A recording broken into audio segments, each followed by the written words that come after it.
ye Munyonyo naye eriko X lwaki munansonyiwa abalabi hotelo ye Munyonyo eyo Speak Resort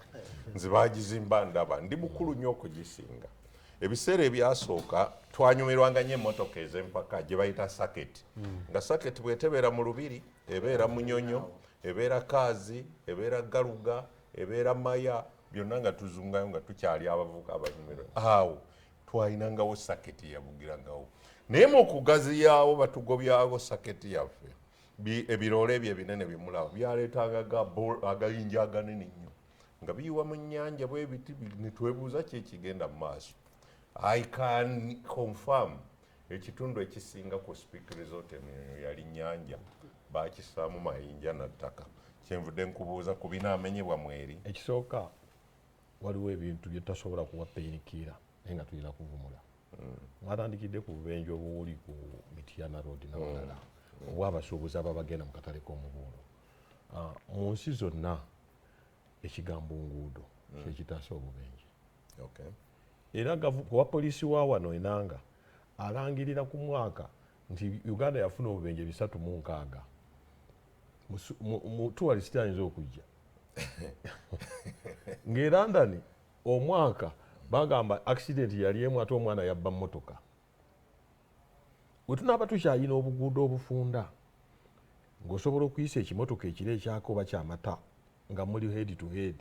ng'obeera mu bumotoka abannamakindy bansaasira sijja keeteekamu kavitiizi kawunga n'okuwunga bwe kati. Teriiyo poliisi we yali egambye tekivuddeko obubenje enguudo bagamba ndiima.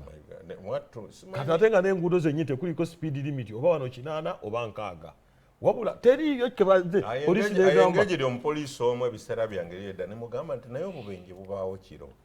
ne mujja ku makya mutuwa ripooti nti kyavudde kuvuga ndiima mugiraba ddi. Tewaliiwo gundi so n'olwekyo ekireeta obubenje bwonna nguudo. Buli omuba n'enguudo engazi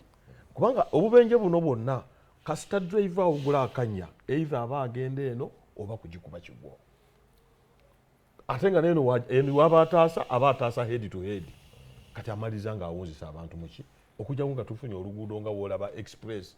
nemumanya nti olugenda e Masaka mwina highway emmotoka kizibu nnyo okukoonagana olugenda e Mityana mwina highway ziri eri na zino ziri eno. So eyo y'ensonga enkulu. Ekyokubiri ndabye munange wano mu kwanjula bulijjo tugamba bawamba abantu nga batugamba teri kuwamba abantu. Era naye agambye nti yalina netiwaaka kati ffe batalina netiwaaka bameka abali mu makomera bazimba nzimbe abavunze netiwaaka kubanga myaka netiwaaka mu nsi yonna netiwaaka mukulembeze tuwulirize meya netiwaaka mu nsi bagizimbira na bisanja kukyuka. Nti Clinton waayingira afuluma eyo netiwaaka nevaayo eya Bush nejja eya Obama nejja myaka 4 Trump nejja abakulu balidde batandise n'okuwa abaana be bazaala netiwaaka yeki kuba kati owulira oyo mwana mwamulwanyi netiwaaka tennakyuka kakati ekyo nakyo netiwaaka ekyuka kuva mu nuupu kugenda mu PPP awo ye netiwaaka naye kati bagamba era nojja kwesanga ng'ono kizibwe wayalera janati gundi Natasha era ekifo ekyo kyalimu kubanga nze nina negwe mmanyi nti oyo mwana wa gundi naye sijja mwogera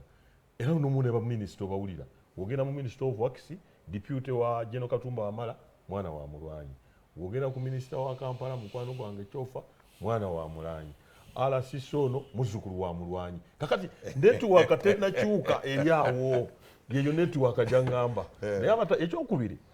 era nali nga sinagenda ku mulamwa nali n'omubaka gwe nnoonya owa Nuupu neyawo ku Parliament nensanga awo nga twogera kati omubaka ono gwe bakutte gwe bazzeemu ne bakwata yaani Banda Paul Akamba taga ono ye mulyanyama asinga otukubira kerere nti bakwata bubi abantu naye nagenza ate okulira ng'akamba bamunyanja ono emeya mulyanyama muwulira musajja ono atubeera bubi musima abakwata bubi abantu naye nagenza okulira nga bamukwatanga naye akaabira muvaani wowe nga ye Mukama Katonda omuntu omusabira kibi naye akitesitinzeeko naye Allah amusaasire wabanga teyakola ekyo kye naye katudde ku kino tugendeko ekisooka na honorable ayanjudde bulungi entobazi kyeki naye gavumenti tevangayo. Waliwo ekiwandiiko kya mukyala Mutagamba ekyalaga entobazi eziriwo era ne tuteesaganya kubanga last year ekikwekweto kyajja Makindye ku lubalama wali wansi wonna bakiyita kyeyita bya gundi ne tutegeeraga nti entobazi zino zituziprotecting era baali bazze okumenya olutalo lwali lw'amaanyi kubanga NEMA kyekoze obubi gavumenti eganye okusomesa nti abantu basaba ettaka lya NEMA era nti gavumenti erina obuyinza obugaba omanyi eti kiconfusinze abantu bangi actually ne mu public baga nti abali mu ntobazi abamu bafuna ebyapa gavumenti yegaba ebyapa ne bazimba ebizimbe ebiri ku plan eyakakasibwa abakulembeze Kampala Council oba Makindye whatever obukulembeze bonna obuli mu buyinza ne babakkiriza ne babawa nga ffe kyetumanyi bw'otwala plan tebatuula mu office ne bagiyisa wabawo abagenda ku site wennyini ne balaba wogenda okuzimba ne balyoka bayisa kati kikomawo kitya ebyo byonna ate nti kati waliwo okumenya n'ebyo KCC emala kufuna lukusa kuva mu NEMA era KCC tevunaanyizibwa kuyiwa ttaka mu lutobazi ku poliisi y'e Kajjansi waliwo owa NEMA atuulawo era patrol za NEMA zikola 24 hours era omuntu yenna ayiwa ettaka mu NEMA ne wabazze ku mwenda kiro patrol ng'ejja ng'evaawo etya kyekyebuuzibwa wano eggaba ngono wagambye nti ebitoogo bino byonna babiteekawo okukwata kusengejja oba n'obukyafu n'ebifaanana ng'ebyo teriiyo ttaka liyiibwa mu ntobazi NEMA bwetatuuka era teriiyo azimba nga KCC tennakuwa lukusa oteekwa okuba ne certificate ya NEMA woba oyingira ekibuga Mbale waliwo ekisaalu kiriko industrial park bw'ogenda e Nammanve waliwo industrial park bw'okwata ku lw'e Masaka factory zonna ezisinga ziri mu ntobazi bw'obeera wano e Kajjansi waggulu ku flyover waliwo awo bagiyita oba drug store nene nnyo eri mu lutobazi bw'okwata n'ogamba nti ne ku Bombo Road ewa Mukwano wali mu ntobazi Kampala ali mu ntobazi lwaki Starbex ziri mu ntobazi lwaki te gavumenti tesomesa nti osobola okukola kino na kino n'ofuna pamiti oba batubuulire nti bw'ozimba ekisenge n'eddiiro NEMA byetayagala mu ntobazi kubanga nakyo tulina okimanya kubanga kati n'obuyumba bwe bamenya ebiseera ebisinga kisenge na ddiiro oba bamaama baffe ab'Omuwino ab'Ekitintale ab'Ekatwe n'awalala kubanga ennyumba ennene ngaaga amafactory genkugambye batulwe Masaka wano nzimanyi owulidde yensonga lwaki tukyalemedde ku nsonga eno kakati oli ne abantu yeebuuza baffe bali concerned. NEMA wegamba nti Starbex yafuna certificate oba permit lwaki ono tokola omusomo nogamba bannange nga Buganda bwe yasomesa kyapa mu ngalo oli nagaana buki buganyi nogamba bannange wobanga ofunye okubanga ani aguza tebannamukwata ayaguza abantu yaani kuba teri omuntu afuna obwannannyini ku ttaka ng'aliguze alisikidde oba kojja kaddu amuwadde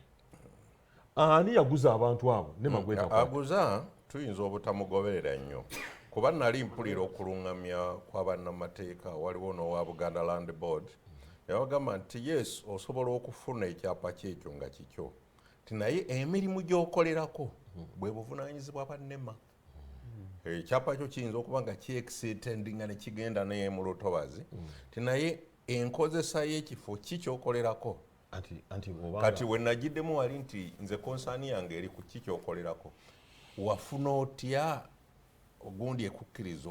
olukukosa olukukkiriza okuzimba buli kiba nti ogambye NEMA yesuuka okukkiriza KCC n'ebyo kati ate kyekireese turnaround NEMA bw'eba ye yakukkiriza ozimbewo KCC n'ekuwa ne approvinga plan yo kati ate NEMA ekoze etya mwe bakulembeze ekola etya yutan ejemenya ebintu byanzikiriza NEMA saagala tugyekwasa ekigambo NEMA implementer